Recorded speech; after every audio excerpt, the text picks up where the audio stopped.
नमस्कार मित्रों। मैं श्रीराम सिंह आप सबका तहे दिल से स्वागत करता हूं हमारे यूट्यूब चैनल रेजिलियंस पे। जैसे कि हमारी इंट्रोडक्टरी क्लास हो गए थे, अब सिलेबस को भी हमने जान लिया। अब चलिए उसके अंदर घुसते हैं और एक एक टॉपिक को संक्षेप में देखते हैं। तो जैसा कि मैं जिस टॉपिक से शुरुआत करने जा रहा हूँ, जिस सब्जेक्ट से, दैट इज मॉडर्न इंडिया। हम मॉडर्न इंडिया उठाने जा रहे हैं। मॉडर्न इंडिया आपके जीएस 1 का हिस्सा है, जीएस पेपर 1 का हिस्सा है, ये आप ध्यान रखिए। और मॉडर्न इंडिया की शुरुआत हुई थी मुगलों के अंत से। मुगल जो हैं आ जाते हैं आपके मेडिवल इंडिया में, तो मुगलों का अंत से, जब मुगल का अंत हुआ, डिक्लेनेशन, वहां से ही मॉडर्न इंडिया शुरू हो गया। बेसिकली कहा जाता है कि जब फॉरेन इन्वेटर्स इंडिया में आए, तब से ही अपना मॉडर्न इंडिया चालू हो गया। बट मेजर इवेंट्स और मेजर बुक्स की सुने तो मुगलों का अंत से मॉडर्न इंडिया स्टार्ट हुआ है। पहले से ही आ गए थे। अब डिटेल में चीजें देखेंगे हम। अब देखिए आपको समझ में आएगा धीरे धीरे जैसे जैसे हम आगे बढ़ेंगे। चलिए, फर्स्टली मैं आपको बता देना चाहता हूँ, हिस्ट्री जो है वो 3 हिस्से में विभाजित है। एक होता है एशियंट, एक होता है मिडिवल, और एक होता है मॉडर्न।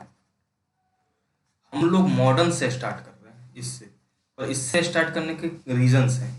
इसके रीजंस आपको बता दूं, क्योंकि सबसे पहला बेसिक रीजन कि मोस्ट क्वेश्चंस हैं यहीं से पूछे जाते हैं। सबसे बेसिक रीजन।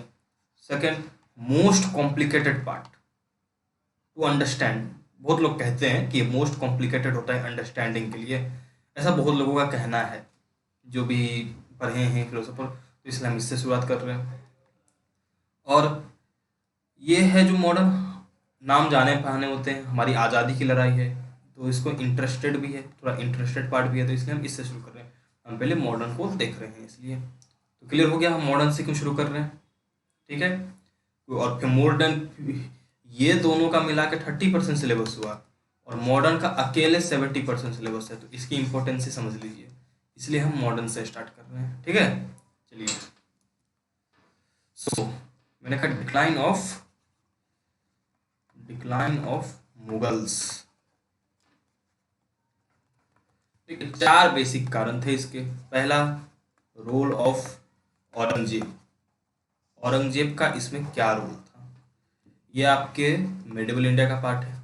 औरंगजेब का रोल, क्योंकि औरंगजेब मेडिवल इंडिया में थे, तो उसको हम मेडिवल इंडिया में डिटेल में देखेंगे। फिर role of later Mughals, we will see. And thirdly we will see the role of later Mughals, and thirdly the foreign invaders. Foreign investors जो इंडिया में आए थे, ये का तीसरा कारण था। 4 मुख्य कारण आपको बता रहा हूँ, हम इसको संक्षेप में भी देखेंगे। और चौथा था डिसइंटीग्रेशन ऑफ मुगल एम्पायर का टुकड़ों में विभाजित हो जाना। ये 4 मेजर कारण थे। औरंगजेब के कुछ रोल थे, उसको भी हम देख लेंगे अभी। फिर लेटर मुगल्स और फॉरेन इन्वेटर्स, तो ये 4 मेजर कारण आपने देखा। अब चलिए, इसमें पहला पॉइंट अगर मैंने बोला कि रोल ऑफ औरंगजेब,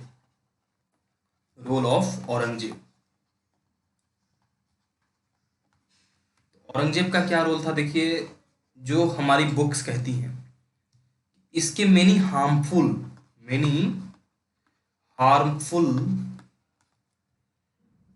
फैसले जो थे, डिसीजन थे, वो ऑलरेडी एक सेटबैक मतलब झटका, एक सेटबैक दे चुके थे। ऑलरेडी ये एक सेटबैक दे चुके थे किसको, मुगल एम्पायर को। इसके हार्मफुल पॉलिसीज जो है इसके मुगल औरंगजेब के, ये हार्मफुल पॉलिसीज क्या थे, ये सब हम मिडिवल इंडिया में आएंगे तो डिटेल में पढ़ेंगे।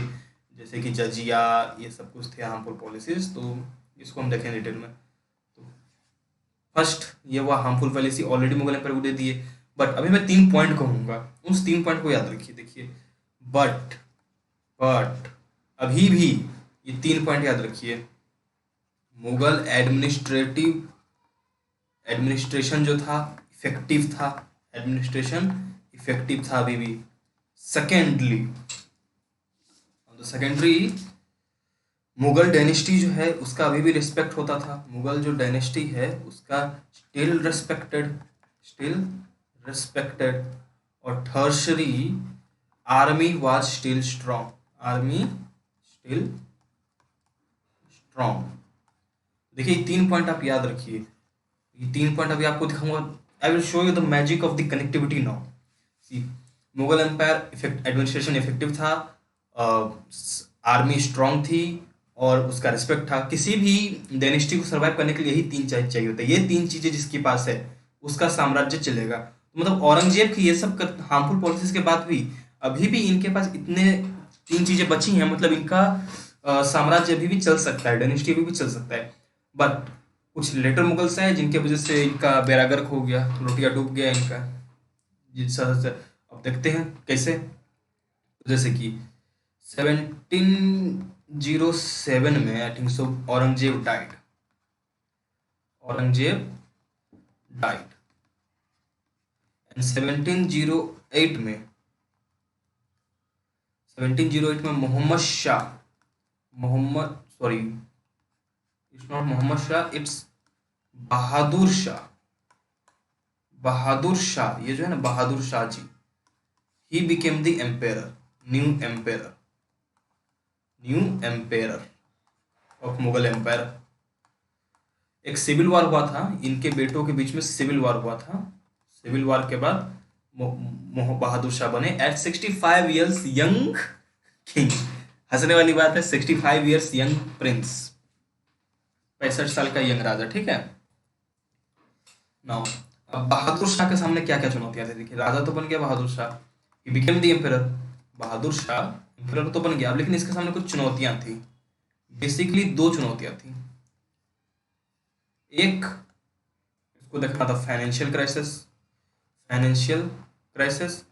And secondary political crisis, political crisis. he has to see political crisis now।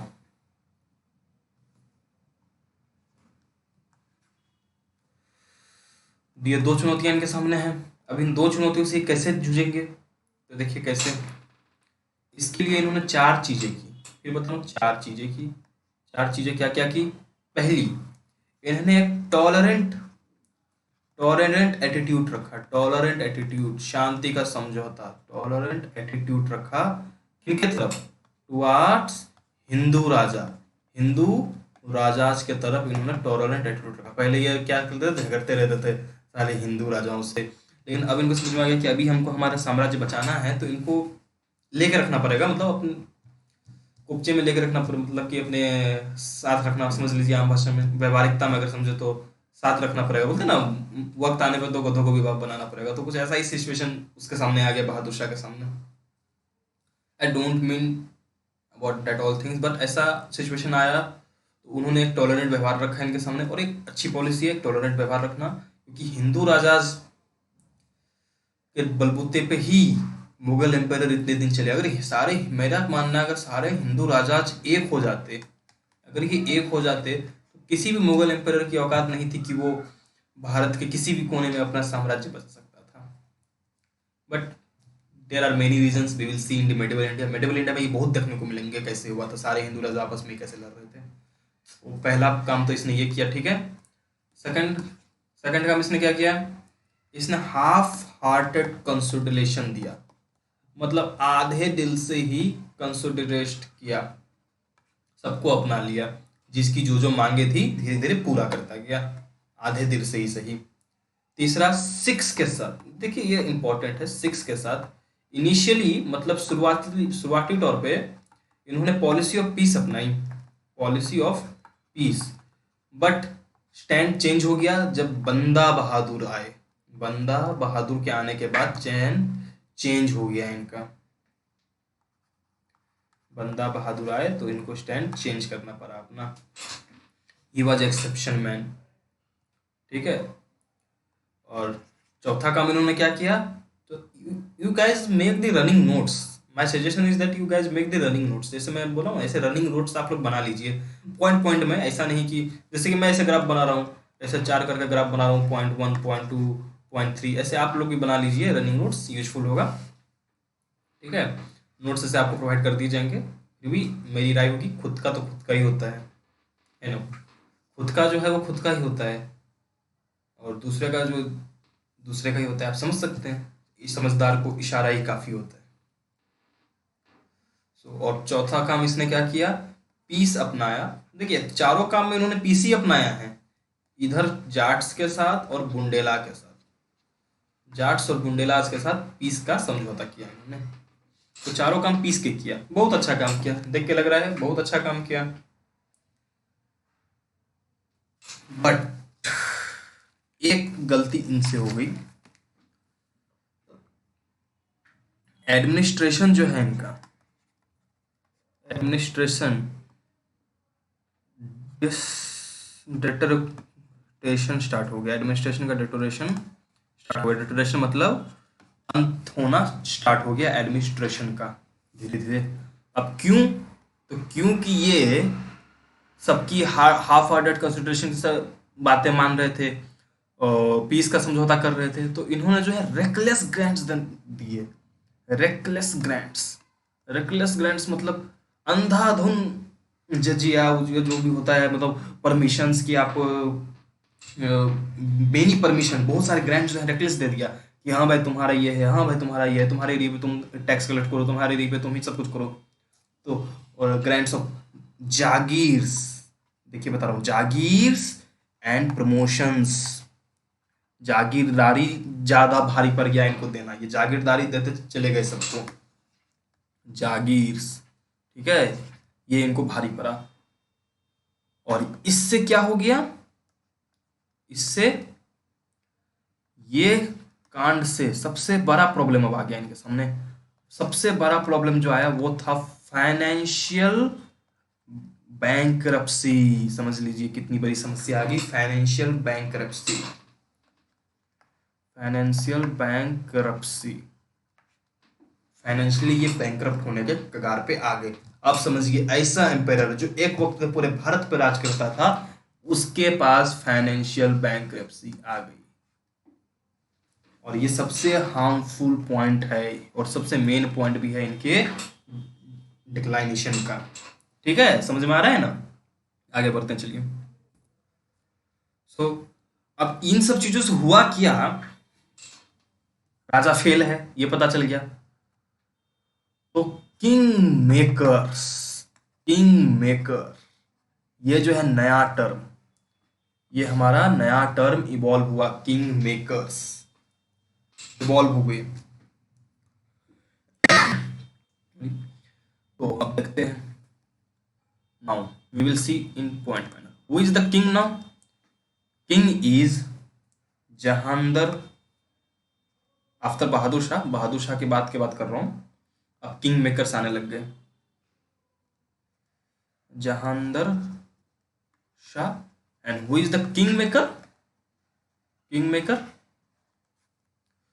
Zulfikar Khan, Zulfiqar Khan, ठीक है। किंग है जहांदर शाह और किंग मेकर है जुल्फिकार खान। एक्चुअली हुआ क्या कि जो भी नोवेल्स थे कोर्ट में, उनमें से ये जुल्फिकार खान साहब को लगा कि हमारा भी कुछ हो सकता है, हम एक किसी को उठाते हैं, उसको सामने रखते हैं, उसके पीछे आकर के पूरा एम्पायर चलाएंगे। इस सोच के साथ इन्होंने स्टार्ट कर दिया।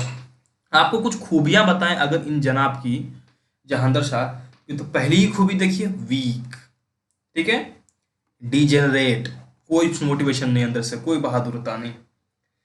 फिर second, wholly devoted to pleasure, मतलब ऐशो आराम की जिंदगी का ही समर्पित, मतलब ऐशो आराम की ही जिंदगी चाहिए। Devoted to pleasure, devoted to pleasure, इनको ऐशो आराम की जिंदगी से ही फुर्सत नहीं जनाब को, क्या चलाएंगे। और सबसे बड़ा point, he lacked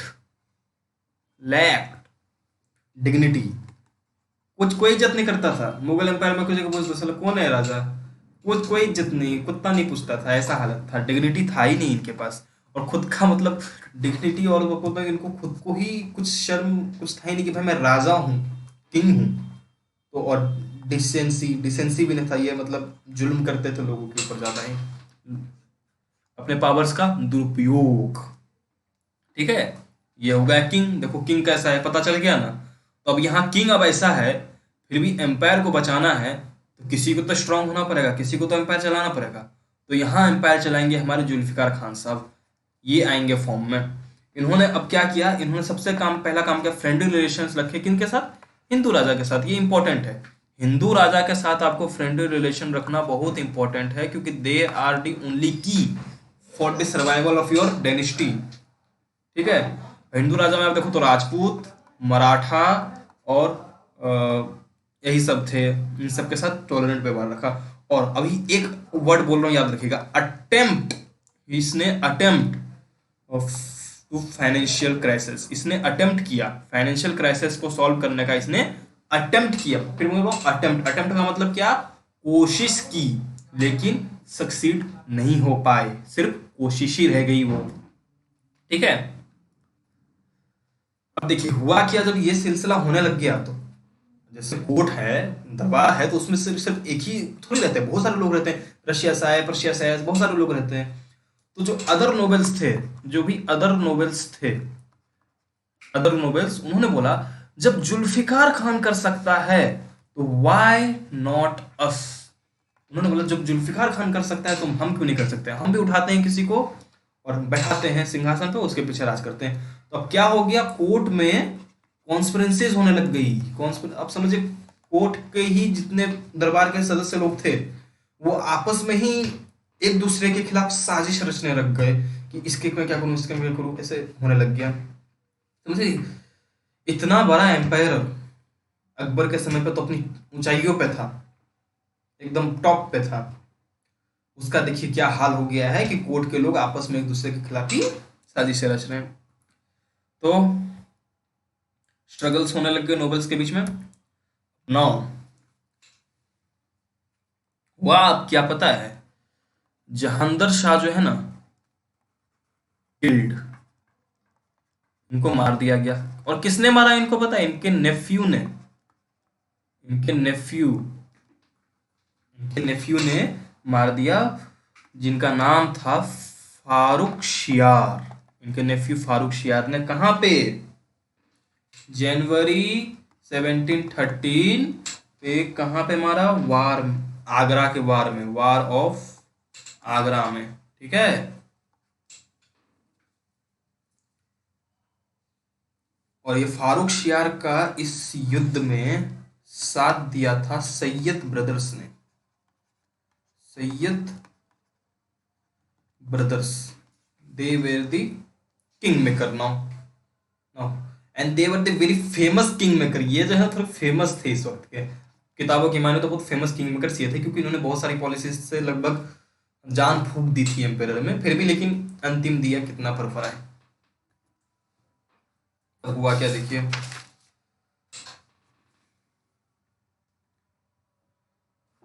now who is the king, king is Farrukh Siyar. ठीक है, and who is the king maker, king maker is now the king maker is Sayyid brothers. Okay, now अब दिखाते हैं आपको फारूक शियार के कुछ कारनामे, इनके भी बताते हैं। ये भी देखिए सेम चीज, लैक डिग्निटी, इनमें भी डिग्निटी नहीं थी, लैक थे, ऑल चीजों में लैक थे, सेम आप समझ लीजिए उन्हीं की तरह, जहांगीर शाह की तरह ही था। अरे इसको भी तो इन्हीं की सैयद ब्रदर्स ने लगाया था अपने ही फायदे के लिए, एक वीक आदमी को आगे लगाएंगे, क्या समझ में आएगा, वीक आदमी को ऐसे लगा दिया था। फिर जो है ना, ये गलत लोगों के संगत में पड़ गए थे, इन्फ्लुएंस, गलत लोगों के संगत में भी पड़ गया था, नशेड़ी लोग, गंजेरी लोग, बोलते हैं जैसी संगत वैसा आप बन जाओगे। तो इसलिए वो एक बात याद रखिएगा, अपने जीवन में दोस्त बड़ी गंभीरता से चुनिए, और जिनको भी आप दोस्त चुने उन पे भरोसा रखिए, क्योंकि जो आपका संगत रहेगा वैसे ही आप बनोगे। तो दोस्त हमेशा गंभीरता से सुने और समझ के चुने। ठीक है, तो इन ये जैसे शराबियों के बीच में पड़ गए, वही था वर्थलेस प्लेटर्स इनके। और अब हमारे यहाँ सैयद ब्रदर्स, अब ये लगे थे एम्पेरर बचाने में, क्योंकि असली पावर्स तो इन्हीं के पास था। इन ये हो गए, ये बने थे वजीर ऐसे, लेकिन they were the king makers, बने थे तो वजीर लेकिन they were the king makers. Now पहला रिलीजियस टॉलरेंस, सेम थिंग मैं बोला ना, सारे हिंदू राजाओं और आपको धर्म के ऊपर उठ के सोचना पड़ेगा, आपको आपका साम्राज्य बचाना है तो धर्म के ऊपर उठना पड़ेगा, तो रिलीजियस टॉलरेंस रखा है इन्होंने। Second, friendly relations with Rajput Maratha इन सब के साथ। एक फेमस काम इनका है ट्रिटी ऑफ 1719। ये एक ट्रिटी है जो हुआ था मराठास के साथ, मराठास एंड सैयद ब्रदर्स के बीच में, ठीक है। और ये ट्रिटी खास इसलिए है, जिस चीज के लिए संभाजी राजे शिवाजी सब लोगों ने सालों तक परिश्रम किया, जान लगा दिया, वो चीज मराठाओं को मिल गई। और वो चीज है, आप सब ने देखा होगा, सुना भी होगा नाम, स्वराज। जिस स्वराज के लिए जान लगा दी शिवाजी राजे ने, संभाजी राजे ने, वो चीज आखिरकार 1719 में जाकर के मिल गई मराठाओं को। तो ये सबसे बड़ा ट्रीटी हुआ था। इसको हम आगे जब मराठास का चैप्टर देखेंगे तो डिटेल में जानेंगे कि ये ट्रीटी हुआ कैसे था, ठीक है। चलिए आगे बढ़ते हैं अब। नाउ तो देख लिया, और अब भी सैयद ब्रदर्स बोले तो इन्होंने एक गुड अटेम्प्ट किया। देखिए मैंने पिछले बार क्या था attempt, now what I am saying good attempt. अब इन्होंने गुड अटेम्प्ट किया फाइनेंशियल क्राइसिस को मिटाने का, पर ये भी एक गुड अटेम्प्ट ही रह गया, सक्सीड नहीं हो पाया, ठीक है ना। और बेहतजा नतीजा क्या, अब तो इन्होंने स्वराज भी दे दिया मराठास को। बचा क्या इनके पास, कुछ नहीं बचा, सबको अपनी जागीरदारी दे दी, सब कुछ दे दी। तो अब हुआ यह है कि एडमिनिस्ट्रेशन जो है इनका जो एडमिनिस्ट्रेशन था वो पूरी तरीके से, एडमिनिस्ट्रेशन जो है वो पूरी तरीके से पैरालाइज्ड हो गई। समझ लिए, पैरालाइज्ड मतलब समझ रहे हैं ना, पूरी तरीके से पैरालाइज्ड हो गई एडमिनिस्ट्रेशन। अब जिसका एडमिनिस्ट्रेशन ही पैरालाइज्ड हो गया, समझिए, एडमिनिस्ट्रेशन पैरालाइज्ड, फाइनेंशियल क्राइसिस, अब क्या होगा बताइए। अब इसके रिजल्ट में क्या हुआ, जब एडमिनिस्ट्रेशन पैरालाइज्ड हुआ तो इसका कुछ रिजल्ट्स हुए। पहला, डिसऑर्डर एवरीवेयर, कोई भी जनता या लोकल रूलर इनकी बात मान ही नहीं रहा था, कोई भी ऑर्डर मानता कोई मानता ही नहीं। इवन जो जमींदार थे वो तो इनके बात मानने रहे थे, ऐसे हो गए थे। फिर एक्यूट, अब जो फाइनेंशियल क्राइसिस था वो एक्यूट फाइनेंशियल क्राइसिस में तब्दील हो गया, बहुत ही ज्यादा, मतलब खुशबू से खाने के लाले पड़ गए, ऐसे हो गया एक्यूट। और तीसरा, सोल्जर्स जो हैं, अब सोल्जर आपके पास खाने के लारे हैं तो आप अपने सिपाही को कहां से सैलरी दोगे, तो सोल्जर जो है रेबिलियस हो गए। कोई भी जंग में जाते, सामने वाली पार्टी बोलती तो तुमको क्या फटे फूटे कपड़े दे रहा है, फटे और जूते पहन रहे हो, कोई सैलरी भी ढंग से नहीं मिल रहा, आ जाओ हमारे तरफ, हम सब कुछ देंगे। तो सोल्जर उधर चले जाते, तो सोल्जर रेबिलियस हो गए। नाउ रिमेंबर मैं 3 पॉइंट्स, आपको 3 पॉइंट याद रखने बोला था पीछे। किसी भी साम्राज्य के बचे रहने के लिए उसका एडमिनिस्ट्रेशन इफेक्टिव होना चाहिए, उसका रिस्पेक्ट होना चाहिए, और उसकी आर्मी स्ट्रांग होनी चाहिए। एडमिनिस्ट्रेशन पैरालाइज्ड है ना, एडमिनिस्ट्रेशन तो क्या हो गया, पैरालाइज्ड हो गया एडमिनिस्ट्रेशन। रेस्पेक्ट किया, डिसऑर्डर हो गया हर जगह, तो अब काय का रिस्पेक्ट, कोई रिस्पेक्ट नहीं बचा, और आर्मी जो है रेबेलियस हो गई। तो अब क्या एम्पायर बचेगा, बिल्कुल नहीं बचेगा, यहीं पे किस एम्पायर समाप्त हो जाएगा, क्योंकि अब समाप्त होना शुरू हो जाएगा धीरे धीरे, समझ लीजिए, क्योंकि अब तो कुछ अब मतलब बचने का नो चांस, अब नो चांस, यहां आप कह सकते हैं नो चांस टू सरवाइव, अब इसके बचने का कोई चांस नहीं बचा इस मुगल एम्पायर के, ठीक है, क्योंकि ये 3 पॉइंट उन्होंने लैक कर दिए। देखिए लॉ ऑफ कनेक्टिविटी, वो 3 पॉइंट को यहाँ 3 पॉइंट को आके हमने कनेक्ट किया, समझे। नाउ हुआ क्या, एम्पेरर किल्ड, मतलब फारूक शाह किल्ड, और किसने मारा, सैयद ब्रदर्स ने मारा, क्योंकि हर जगह डिसऑर्डर हो रहा था रिजल्ट के तौर पे, therefore emperor killed, Syed brothers ने मारा, सैयद ब्रदर्स ने मार दिया। और Syed brothers also killed, Syed brothers को भी मार दिया, Syed brothers also killed, Syed brothers भी मारे गए, ठीक है। किस्सा इनका खत्म यहाँ। अब हुआ कि एक शख्स थे निजाम उल मुल्क, निजाम उल मुल्क, बहुत ही ग्रेट नोबेल थे, मुगल एम्पायर के बहुत अच्छे नोबेल थे। अब इन्होंने देखा ये क्या हो रहा है, तो ये जो है रेबिलियस हो गए, ये अभी रेबिलियस हो गए, बाद में तो उन्होंने छोड़ भी दिया। रेबिलियस गैंग, इनका जो गैंग था वो एक्टिव हो गया, अब वो एक्टिव हो गया, इनकी रेबिलियस गैंग, ठीक है। अब नेक्स्ट पॉइंट देखते हैं। अब राजा बना मोहम्मद शाह, बस थोड़ा सा और बचा है, हो जाएगा कंप्लीट। देखिए अब मैं कुछ इनके गुण बताऊं आपको, तो पहला गुण वीक मैंडेट, वीक मैंडेट, ठीक है। ओवर ऑफलेटेड, ओवर ऑफलेटेड, वही लेजर्स, लेजर्स को ओवर ऑफलेटेड, शान शौकत की जिंदगी जीना, ऐसे तो बचे ना शान शौकत की जिंदगी। Fail under bad influence, bad influence, वही गलत संगत में पड़ गए।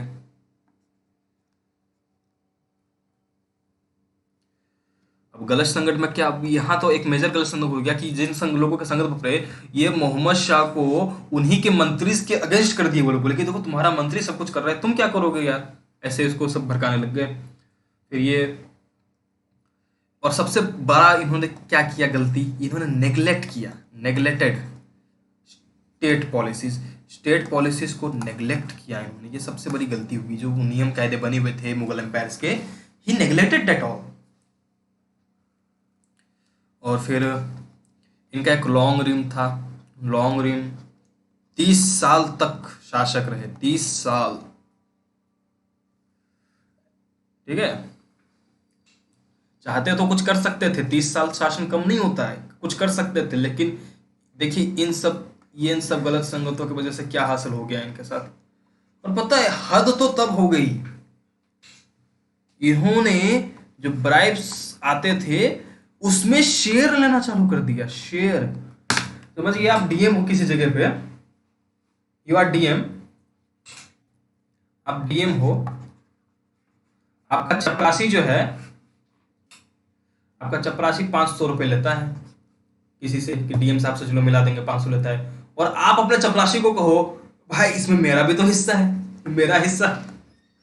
समझिए ये सीन हो गया कि आप अपने चपरासी से कहो भाई तूने 500 उससे लिए तो उसमें मेरा भी तो हिस्सा है ना। तो ये हद हो गई फाइनेंशियल बैंकरप्सी की उस समय, कि जो राजा है वो जो ब्राइब्स ले जाते हैं कोर्ट में उसमें शेयर मांग रहा है, ये हाल हो गया। समझिए क्या, पूरा खत्म, पूरा ही खत्म। और एट लास्ट में क्या हुआ, दिस, ये सब के वजह से देखा कि साला लाजा ब्राइब ले रहा है, एक ब्लास्ट हुआ, ब्लास्ट। इस ब्लास्ट में हुआ क्या, निजाम उल मुल्क हैदराबाद चला गया, हैदराबाद, और वहां निजाम्स की स्थापना की। हैदराबाद के निजाम्स पता होगा आपको, और हम देखेंगे न्यू इंडिपेंडेंट स्टेट्स इमर्ज हुए, न्यू इंडिपेंडेंट स्टेट्स इमर्ज हुए, स्टेट्स इमर्ज्ड, बहुत नई, जैसे कि बंगाल, अवध अगर नाम लेना चाहे, और पंजाब, ये न्यू इंडिपेंडेंट स्टेट्स इमर्ज हुए। फिर क्या हुआ, और मराठा जो है नॉर्थ के तरफ मूवमेंट स्टार्ट कर दिए, मराठा अब नॉर्थ की तरफ भी मूवमेंट स्टार्ट कर दिए। और फिर जैसे क्या, बाजीराव, और मराठा में कौन थे, तो बाजीराव 1737 में बाजीराव। और फिर एक बैटल ऑफ करनाल हुआ, इस वही ब्लास्ट के रिजल्ट बता रहा हूं आपको, बैटल ऑफ करनाल, करनाल का बैटल। और फिर एक बैटल हुआ यहाँ, बैटल ऑफ करनाल आपको हुआ था 1737 में। और एक बैटल हुआ पानीपत की तीसरी लड़ाई, पानीपत की तीसरी लड़ाई, ठीक है, पानीपत तीसरी 1761 में। ये सारे नतीजे हुए उस ब्लास्ट के। और ऑन दस्तावेज आपको मतलब ऐसे बता रहा हूँ, 1761 में में ही मुगल एम्पेयर एंडेड, समझ लीजिए। अगर आप व्यवहारिकता में समझ रहे तो मुगल एंडेड, इनका कोई शासन नहीं बचा, देश पे खत्म हो गए, सब खत्म। लेकिन फिर आप लोग सवाल पूछोगे मुझसे कि किताबों में तो कहते हैं 1857 में मुगल एम्पायर का अंत हुआ, तो ये बाकी के बीच के साल क्या हुए? जब 1761 में ही मुगल एम्पायर खत्म हो गया, तो ये बीच के सालों में क्या हुआ? ये सवाल आपका जायज बनता है। तो देखिए बीच के सालों में क्या हुआ। वो 3 पॉइंट तो ये यहीं पे हार गए, सब कुछ हार गया, कुछ नहीं बचा। तो 1761 में इनका एम्पायर खत्म हो गया। तो देखिए हुआ क्या कि शाह आलम राजा बना, ठीक है। कब बना? 1759 में, 1759 में। अब देखिए हुआ क्या, कैसे कैसे 1759 में राजा बना, 1764 में जो है ये इंग्लिश के against the battle of Buxar लड़ा, बैटल ऑफ बक्सर। और वो 2-3 लोगों के साथ, ये टॉपिक हम इसी लेसन में आगे देखेंगे, नेक्स्ट वीडियो में आने वाली। हम जो लेसन अभी देख रहे हैं इंडिया 18th सेंचुरी, तो इसी में हम आगे आने वाली देखेंगे। फिर उसके डिफीट के बाद उसको पेंशनर बन गया। पेंशनर किसका? इंग्लिश का पेंशनर बन गया ये। तो और फिर क्या हुआ इसके साथ 1772 में, और ये कहाँ पे रखा? इलाहाबाद में रखा गया है इसको, मतलब गुलाम की तरह। लेकिन 1772 में मराठा जो है इसको वापस लेके आए, रिटर्न। मराठा इसको वापस दिल्ली लेके आए 1772 में। और 1772 से ये बन गया मराठाओं का पेंशनर। अब मराठाओं के पल्लों पे पड़ रहा है। मतलब मुगल एम्पायर देखो, पहले गया ब्रिटिश के हाथ में एक बार, ठीक है, बैटल ऑफ बक्सर के बाद, बक्सर के युद्ध के बाद। फिर 1772 में ये फिर चला गया आपके मराठास के हाथ में। मराठास के हाथ में सुप्रीम कंट्रोल, राजा तो है लेकिन सुप्रीम कंट्रोल, क्योंकि उनको लग रहा था अभी भी कुछ फायदा हो सकता है इस एम्पायर से। उन्होंने इस एम्पायर को जबरदस्ती सर्वाइव कराया गया, उतने साल 90 साल जबरदस्ती सर्वाइव कराया गया। और 1803 में फिर ब्रिटिश ने अटैक कर दिया दिल्ली के ऊपर। ब्रिटिश अटैक्ड दिल्ली और 1803 से 1857 तक मुगल एम्पायर ब्रिटिश के अधीन काम कर रही थी। ब्रिटिश ईस्ट इंडिया कंपनी, अगर प्रॉपर नाम लूं तो ब्रिटिश ईस्ट इंडिया कंपनी के अधीन थी, इनकी पेंशनर थी, ठीक है। फाइनली जब 1857 में क्राउन रूल आया, क्राउन रूल क्या होता है हम देखेंगे आगे। जब 1857 में क्राउन रूल आया, तो क्राउन रूल के आने के साथ ही ताज शासन, क्राउन रूल के आने के साथ ही मुगल एम्पायर को एबॉलिश्ड कर दिया गया, हमेशा के लिए खत्म कर दिया गया ऑफिशियली, दस्तावेजों पे। अब समझ लो ऑफिशियली शब्द है, समझ क्या। ऐसे अगर आप याद रखो तो 761 की पानीपत की तीसरी लड़ाई के बाद ही मुगल एम्पायर समाप्त हो चुका था। या अब समझ लो तो 1764 आप याद रखो, अगर ज़्यादा से ज़्यादा आपको लगता है जब बक्सर का युद्ध हुआ था, क्योंकि उसके बाद ये लोग पेंशनर बन गया। अगर 1761 बोल सकते हो या 1764 बक्सर का युद्ध बोल सकते हो, तो वही समाप्त हो गया था, ठीक है। समझ में, मुझे उम्मीद है आप लोग को समझ में आ गया होगा। कुछ भी समझ में ना आए तो आप हमें कमेंट कर सकते हैं, हमें कांटेक्ट कर सकते हैं। हमारा फेसबुक ग्रुप है, व्हाट्सएप ग्रुप है, इवन हम इंस्टाग्राम पे भी हैं। इन सब के लिंक आपको दे दिए जाएंगे। और हाँ, हमने एक वेबसाइट बनाया है, अगर आपको मैं वेबसाइट बताना चाहूँ, आप हमारे वेबसाइट को विजिट कर सकते हैं। इस लिंक आपको डिस्क्रिप्शन बॉक्स में भी मिल जाएगा, resilience.edu.unaux.com/। ये हमारा वेबसाइट है ऑफिशियल रेजिलियंस का। आप यहाँ ज़रूर विजिट करें, आपको बहुत सारी इंटरेस्टिंग चीज़ें मिलेंगी। बस इसी के साथ आज की लेक्चर ये हम यहीं पे समाप्त करते हैं। धन्यवाद। सबसे पहले है घर में रहिए, सुरक्षित रहिए, कोरोना का वक्त चल रहा है। धन्यवाद।